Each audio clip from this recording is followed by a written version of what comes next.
everyone, and welcome back to Akshata's Recipes. Thank you so much for stopping by.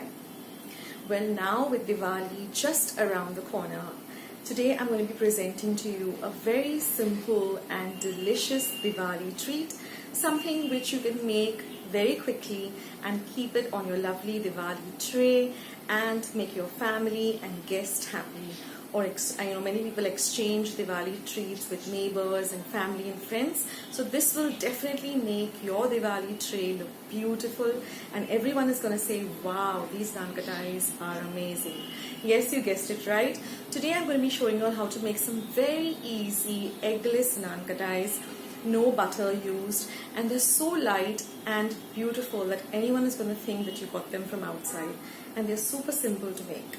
So friends, let's start with this recipe, but before that, let me remind you that if you like this recipe, don't forget to leave that big thumbs up, and also don't forget to hit the red subscribe button that you see below this video. Become a part of Akshata's Recipes family. Go visit my channel. I have loads and loads of recipes and vlogs, and I have many more up my sleeve coming up, many more videos, many more recipes. So stay tuned to Akshata's Recipes, and once you subscribe, click the bell. That way every time I put up a new video, you will get a message for the same. And also, did I forget to mention, subscription is completely free. Don't forget to share my channel with family and friends too. So without much further ado, let's just get ahead and make these beautiful Indian cookies called naan katais.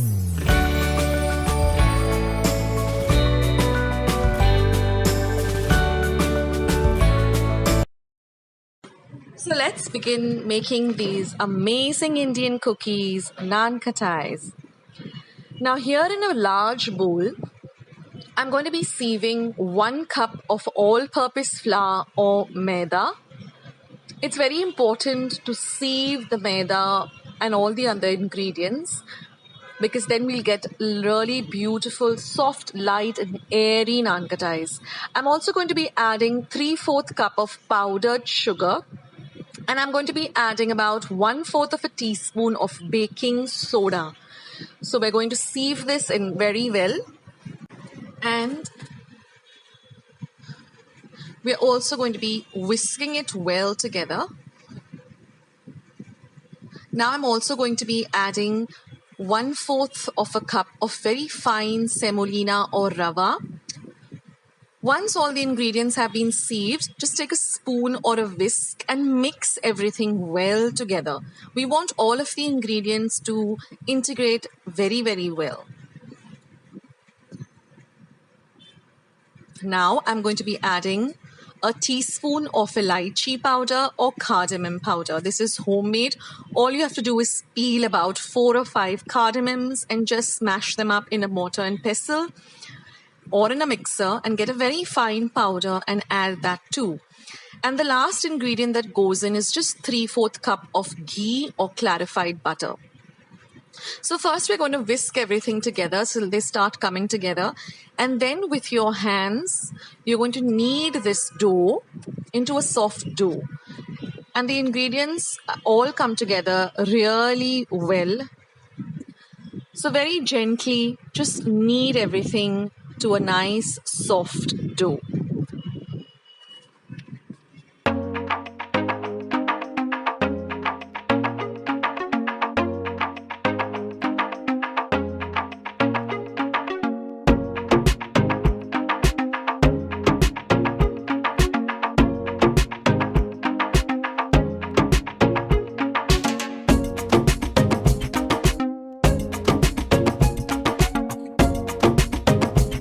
Now, after kneading it, we're going to let this sit for a minimum of 3 hours or even overnight. The longer you keep it, everything gets well integrated together. So minimum, we're going to keep it for about 3 hours.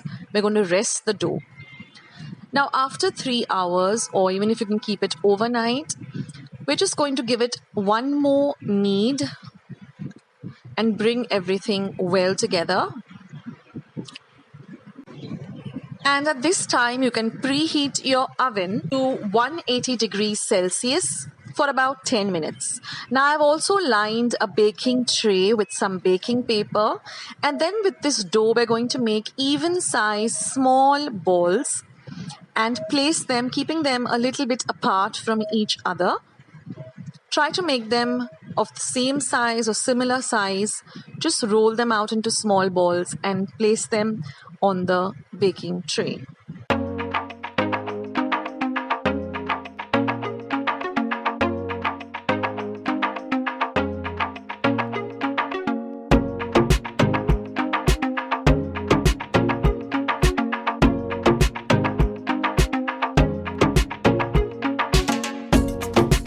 Now this is completely optional, but I like to give them a little bit of a design.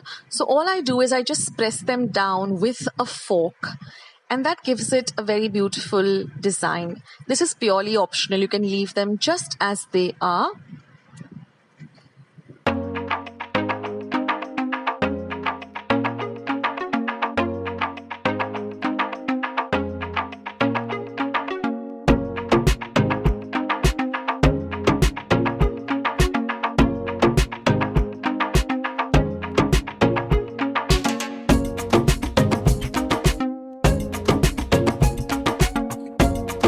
Now all we have to do is bake them in this preheated oven at 180 degrees Celsius for 20 to 25 minutes.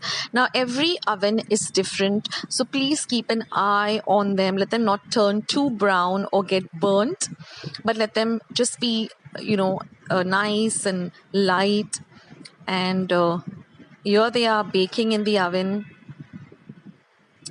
My entire home has this lovely aroma of naan kattais. And here, after 20 minutes of baking, our naan kattais are all ready. You can just take them out of the oven and let them cool to room temperature. Now you can see that the base of the naan kattai or the Indian cookie is nice and light golden brown. That's what we're looking for, because naan kattais are a very light biscuit. They're very powdery and really delicious. So now we're just going to put them on a wire rack and let them completely come to cool down for another 10 minutes, and then you can bite into them, have them with a lovely cup of tea. Serve them on your Diwali tray. They are just delicious. You can make them anytime, or you can make them during the festival season. I love naan kattais, and they're really, really delicious, light, airy, and tasty. So friends, I hope you liked today's recipe. I hope you give it a try. Let me know in the comments box below how your naan kattais turned out. Don't forget to give this video a like, share, subscribe, and visit my channel. And thank you so much for watching this video. I will catch you in my next one. This is Akshita signing off. Bye.